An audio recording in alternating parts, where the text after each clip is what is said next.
Hello, everyone. Welcome to our Deep Dive podcast, where today we'll be reviewing the paper Sharing is Caring. Efficient LM Post-Training with Collective RL Experience Sharing by the Gensen AI team. Are you ready to explore the world of decentralized reinforcement learning for language models? Absolutely. This paper introduces SAPO, or Swarm Sampling Policy Optimization, a decentralized and asynchronous RL post-training algorithm. It's designed to make language model post-training more efficient and scalable. Shall we start with the motivation behind this work? Yes, let's do that.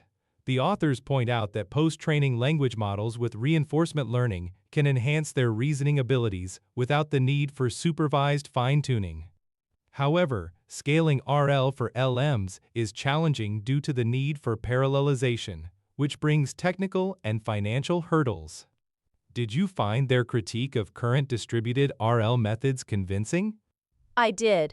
They mention that traditional distributed RL approaches require large GPU clusters and constant synchronization of policy weights, which is both expensive and fragile.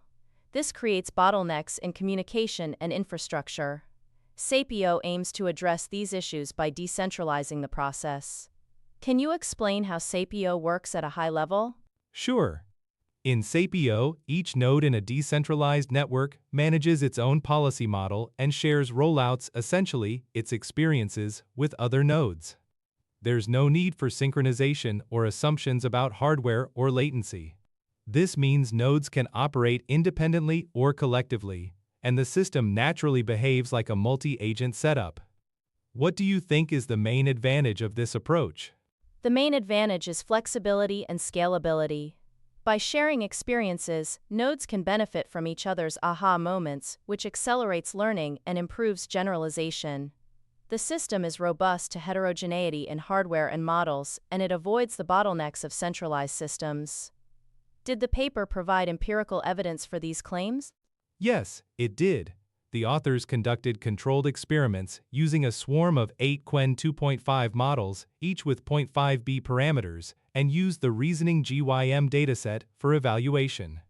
They compared different configurations of local and external experience sharing. What were the key findings from these experiments? The results were impressive. The configuration with balanced sharing, 4 local and 4 external rollouts, achieved a 94% improvement in cumulative rewards over the baseline, which used no sharing. This shows that experience sharing can significantly boost performance.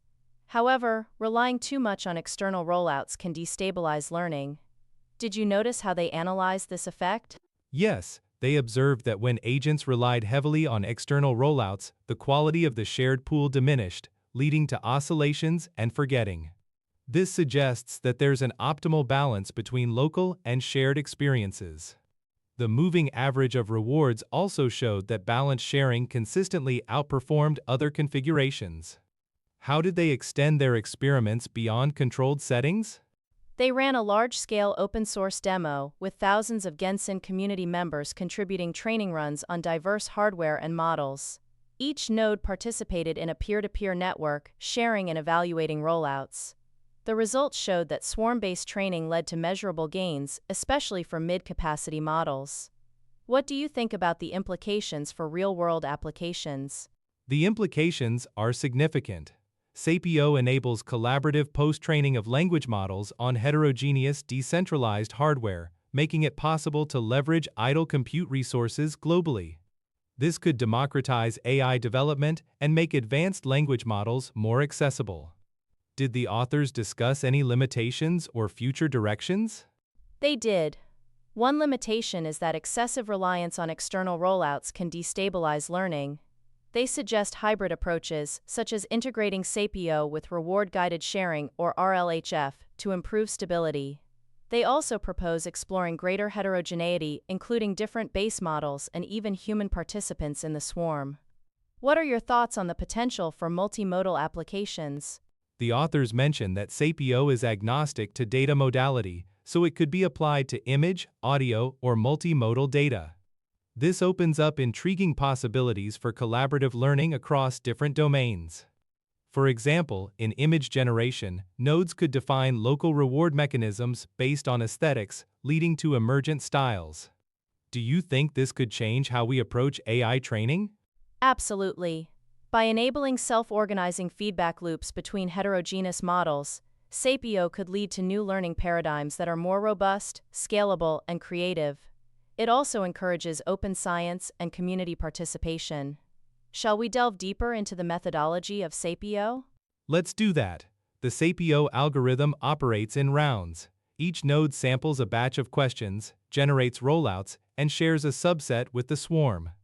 It then constructs a training set from both its own and external rollouts, computes rewards, and updates its policy using a policy gradient algorithm. What's notable about the sampling process? Each node has full control over how it samples from local and external rollouts. This allows for filtering and tailoring experiences to the node's policy model. In the experiments, nodes discarded rollouts with zero advantage and sampled uniformly from the rest. This flexibility is key to SAPO's robustness. How did they implement the controlled experiments? They used Docker containers to run the Qwen 2.5 models, orchestrated with Docker Compose for scalability. Multi-GPU parallelism was managed with PyTorch's distributed package. The Reasoning GYM dataset provided a diverse set of reasoning tasks, including algebra, logic, and abstract reasoning. Each agent generated 8 completions per question, acting as a generalist. What policy update method did they use? They used Group Relative Policy Optimization, or GRPO, without the KL divergence penalty, as it improved training efficiency. The Atom optimizer was used with a learning rate of 2.001, and training ran for 2,000 rounds. The reward model was rule-based, using Reasoning GYM's verifiers to assign binary rewards. Did you find their approach to reward modeling effective? Yes, especially since experience sharing made explicit formatting rewards unnecessary. Knowledge about correct formatting spread quickly through the swarm, demonstrating the power of collective learning. The use of GenRL, Jensen's backend for RL Swarm, facilitated decentralized multi-agent RL experiments. How did the different configurations affect performance? The 4 local, 4 external configuration achieved the highest total reward, followed by 2 local, 6 external, and 6 local, 2 external. The baseline, with no sharing, performed the worst. The results highlight the importance of balanced experience sharing. Too much reliance on external rollouts led to oscillations and instability, while too little limited the benefits of collaboration. What insights did they gain from the large-scale demo? In the open-source demo, swarm-trained models outperformed isolated models after about 175 rounds, especially for mid-capacity models like Qwen 2.5. However, stronger models like Qwen 3 saw less benefit, possibly due to the uniform random sampling of rollouts. The authors suggest that better sampling strategies could help more performant models benefit from SAPO. What future research directions do they propose? They propose evaluating SAPO with greater heterogeneity, including specialized tasks and different base models. They also suggest exploring the inclusion of unconventional policies, such as humans, in the swarm. Stability remains an open question, and hybrid approaches or adaptive meta-strategies for balancing local and shared rollouts could improve performance. What do you think about the broader impact of this work? This work has the potential to transform how we train and fine-tune language models, making the process more collaborative, scalable, and accessible. By leveraging decentralized networks and collective experience sharing, SAPO could democratize AI and foster innovation. Shall we summarize the key takeaways from the paper? Certainly. SAPO is a decentralized, asynchronous RL post-training algorithm that enables efficient and scalable fine-tuning of language models through collective experience sharing. Controlled experiments show that balanced sharing nearly doubles performance over traditional RL fine-tuning. However, excessive reliance on external rollouts can destabilize learning. The approach is robust, flexible, and applicable to a wide range of models and data modalities. The paper also highlights the importance of community participation and open science, as demonstrated by the large-scale open-source demo. SAPO's flexibility allows for future extensions, including hybrid approaches, greater heterogeneity, and multimodal applications. The work paves the way for new learning paradigms based on self-organizing, collaborative networks. In conclusion, sharing is caring. Efficient LM post-training with collective RL experience sharing presents a compelling case for decentralized, collaborative reinforcement learning in language model post-training.